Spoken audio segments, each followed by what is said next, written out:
Everyone welcome to maths solution garage. ఈరోజు మనం ఈ వీడియోలో కార్నర్ సైకిల్ మీద ఒక సింపుల్ ప్రాబ్లం అనేది సాల్వ్ చేద్దాం.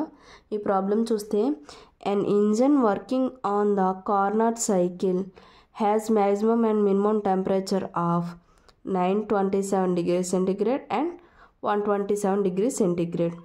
ఓకే, ఇది చూస్తే గివెన్ డేటా ఏమి ఇచ్చారు?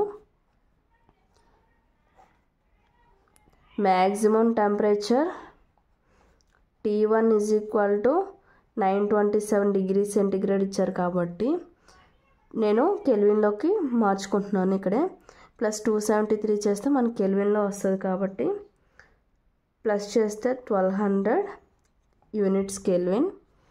సో మినిమం టెంపరేచర్ ఎంత అన్నారు? Minimum temperature is equal to T2 కదా, 127 ఇచ్చారు, డిగ్రీ సెంటిగ్రేడ్లో ఉంది.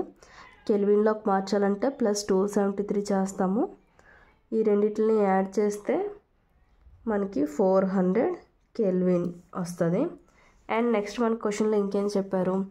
Determine it's efficiency and the heat supplied per minute. మనకి క్వశ్చన్లో హీట్ సప్లైడ్ పర్ మినిట్ అడిగారు. Okay, when output is 36 kilowatts. అంటే అవుట్పుట్ అంటే వర్క్ కదా, అవుట్పుట్ అంటే వర్క్ డన్ కాబట్టి ఇది 36 kilowatts కదా. 36 kilowatts ఇచ్చారు కాబట్టి ఈ కిలోవాట్స్ని మనం ఈ కిలోవాట్స్లో వేసుకొని మనం ఆన్సర్ చేస్తే మనకు ఆన్సర్ రాంగ్ వస్తుంది. సో ఎందుకంటే మనకి పర్ మినిట్లో అడిగారు కదా, హీట్ సప్లైడ్ పర్ మినిట్ అడిగారు కాబట్టి ఇది కిలోవాట్స్లో మనం ఆన్సర్లో ప్రాబ్లంలో సబ్స్టిట్యూట్ చేస్తే మనకి ఆన్సర్ రాంగ్ వస్తుంది. కాబట్టి దీన్ని కూడా కిలో జౌల్ పర్ సెకండ్లోకి మార్చుకుందాం. కిలో వాట్ అంటే జౌల్ పర్ సెకండ్ కాబట్టి అందులోకి చేంజ్ చేసుకున్నాను. ఓకే, ఎఫిషియన్సీ ఏంటి? ఎఫిషియన్సీ అంటే T1 minus T2 by T1 కదా. సో ఈ వాల్యూ సబ్స్టిట్యూట్ చేస్తున్నాను. 1200 మైనస్ 400 బై 1200. సో ఎఫిషియన్సీ అంటే ఇంటూ 100 చేయాలి కదా. సో ఈ వాల్యూని క్యాషియోలో క్యాలిక్యులేట్ చేస్తే మనకి 66.67% అనేది వస్తుంది. ఓకే, నెక్స్ట్ హీట్ సప్లైడ్ కదా ఫైండ్ అవుట్ చేయమన్నారు, ఎఫిషియన్సీ ఫైండ్ అవుట్ చేయమన్నారు, అయిపోయింది. హీట్ సప్లైడ్ పర్ మినిట్ చేయమన్నారు కదా. సో హీట్ సప్లైడ్ చేద్దాం.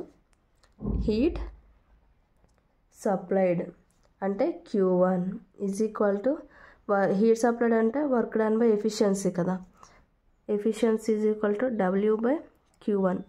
సో ఇది 2 వచ్చింది అంతే అనమాట. సో వర్క్ డన్కి ఇచ్చారు మనకి 36 అన్నారు.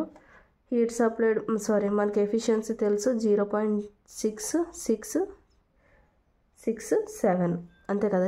ఇన్ టర్మ్స్ ఆఫ్ పర్సంటేజ్లో ఉన్నది నార్మల్గా 66/67 డివైడెడ్ బై 100 చేస్తే మనకి 0.6667 వస్తుంది కదా. సో అదే అనమాట. ఇన్ టర్మ్స్ ఆఫ్ పర్సంటేజ్లో మనం ఎప్పుడు వేసుకోకూడదు మనం క్యాల్కులేషన్ చేసేటప్పుడు. ఓకే, ఈ వాల్యూని మనం క్యాన్సిల్ చేద్దాం. సో మనకి క్యాషియోలో క్యాల్కులేట్ చేస్తే 53.997 అనేది వస్తుంది. దీని యూనిట్స్ ఏంటి? ఇప్పుడు ఇది వర్క్కి కిలో జౌల్ పర్ సెకండ్ కదా, ఇది యూనిట్ లెస్. సో మనకి కిలో జౌల్ పర్ సెకండ్లో వస్తుంది, కిలో జౌల్ పర్ సెకండ్లో వచ్చింది. ఇప్పుడు ఈ వాల్యూ మనకి ఏం అడిగారు? పర్ మినిట్లో అడిగారు. పర్ మినిట్లో చేయాలంటే ఈ వాల్యూ ఇంటూ 60 చేయాలి. సో 53.997 ఇంటూ 60 చేస్తే మనకి వాల్యూ ఎంత వస్తుంది? క్యాషియోలో కాల్కులేట్ చేస్తే 3239.82. ఓకే, ఈ వాల్యూ వస్తుంది. దీని యూనిట్స్ అంటే kilo joule per minute. Okay, ఇది వాల్యూ అనమాట. ఇప్పుడు నార్మల్గా మీరు Q1 ఇంతవరకు తీసుకొచ్చి 53.997 వేసినా ఈ మీ పర్ మినిట్లోకి తీసుకురాకపోతే మీకు ఒక మార్క్ అనేది కట్ చేస్తారు. మీరు క్వశ్చన్ అంతా రాసేసి ప్రతిదీ మొత్తం అంతా చేసినా అక్కడ కిలో జౌల్ పర్ మినిట్లోకి మీరు యూనిట్ కన్వర్షన్ చేయకపోతే మనకి ఒక మార్క్ అనేది కట్ చేస్తారు. సో ప్రతి స్టెప్ ఇంపార్టెంటే, ప్రతి స్టెప్ వేసి ప్రతిదీ కెల్విన్లోకి మార్చి చేస్తే కరెక్ట్ ఆన్సర్ వస్తుంది. యూనిట్ కన్వర్షన్ అనేది థర్మల్ ఇంజనీరింగ్లో వెరీ వెరీ ఇంపార్టెంట్ అనమాట. ఓకే, హోప్ మీకు వీడియో నచ్చింది అనుకుంటున్నాను. మీకు ఈ వీడియో నచ్చినట్టయితే లైక్ చేయండి, షేర్ చేయండి, సబ్స్క్రైబ్ చేయండి. Thank you from mess solution garage.